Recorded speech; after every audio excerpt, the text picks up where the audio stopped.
Welcome, my name is Christina, and today we're going to talk about the natal chart. Now, astrology has kind of blown up. We're not just talking about the sun signs that you would read in the newspapers or get an email of the energies of the day.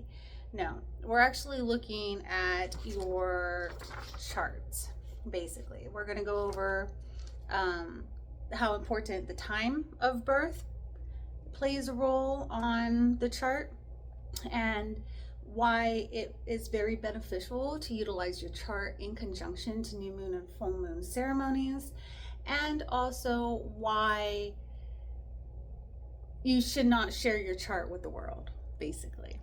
Now, this chart here is Lightworkandenergybalance 2.0. So I'm on version 3.0 right now. So just like a birth natal chart, you could go ahead and pull up a relationship chart. My business is an entity, so I was able to create a chart with that. So version 1.0, there's the ascendant right here. This is how I'm introduced to the world. Virgo rising, very organized. It's also Virgo's the sign of health. And then of course there's the moon right there at 18 degrees and 16 seconds. Now that is based off of the exact moment, the minute, down to the second, because the moon moves each sign every 2.5 days. So the exact time will play a role on exactly what degree is in the chart. So really, that's the whole reason why you want the exact minute, is these two things right here: the moon and how your pi sits, the ascendant, where the sun was when you were born, type of ordeal. Not just the sign, but on the horizon. Can you work with a chart that does not have the exact time of birth? Yes, but those ones are harder. It's harder to find the houses. Now, if you take your chart and you observe it for a while, for about 2 years, you'll be able to kind of identify what your rising sign would be. My husband, I don't know what time he was born, and his moon was on the cusp of either a Virgo moon or a Libra moon. And so I actually had to sit there and figure it out. Now, my husband has no earth in his chart, but man, is he detailed on some things. And knowing that, it's like, you gotta have some Virgo in your system. So I pinned him as a Virgo moon, and which turns him into a Cancer rising, which is how he's introduced to the world. Cancer risings are very caring people, nurturing people. They can show up and be emotional. It could also be in the health industries. So you can get a guesstimate. I don't know his exact degree of the rising sign. Would that be helpful on some things? Depends. Like, say we're going to go ahead and do a full moon ceremony in the sign of Cancer, right? And it's happening right here in the middle of Cancer. Well, if I don't know exactly what house it's in, right? I don't know if it's in the 10th house like this, in one house like it would in this, or if it's really in the 12th house. So that's where it's like, play around with it. You can make your chart work if you are patient and willing to observe and watch and be honest with yourself. The chart is our kind of code, our manual, if you would. It's quite interesting how it plays out. So like, for instance, working with the full moon and new moon in your charts, okay? So like, for instance, we got a Aquarius new moon coming. So new moons is all about new beginnings.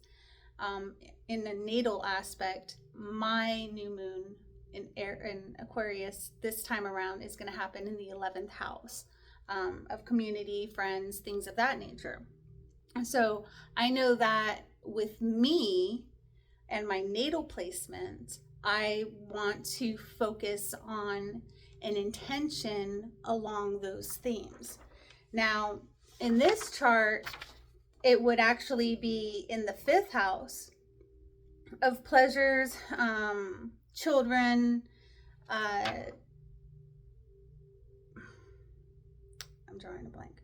Basically, the skills and talents that I have in the 5th house here working in my chart for my business, and with my 11th house in career, basically, if I fuse them, I would have more correspondence in what I'm trying to co-create. Now, this is version 1.0.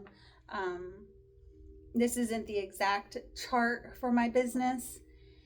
It was once upon a time ago, but every time you update documents or change of leadership, even down to your location, has a chart, has energy. And I suggest you follow along with it, because it's easier to not just accept what's happening, surrendering, making better choices with your life, not necessarily living in fear mode, because sometimes we'll be going through life in our head going, ooh, should I really take this risk? When you really should be. But you don't know that. So you're just stuck in your head and you're going back and forth to what he said, what she said, your previous experiences, all this doubt and all this and da-da-da-da-da-da, and then ball passes you. And then if some butts were like cherries and nuts, we'd all have a Merry Christmas, right? So I want to offer this type of insight on, why to utilize your chart with full moon and new moons, because correspondence, it's just another layer of trying to consciously choose what you want to experience. And last but not least,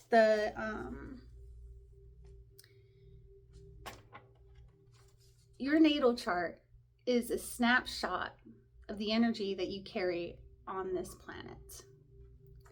Now, energy is duality.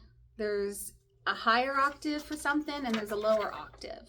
So someone could look at your chart, an astrologer could look at your chart and see where some of your struggles are.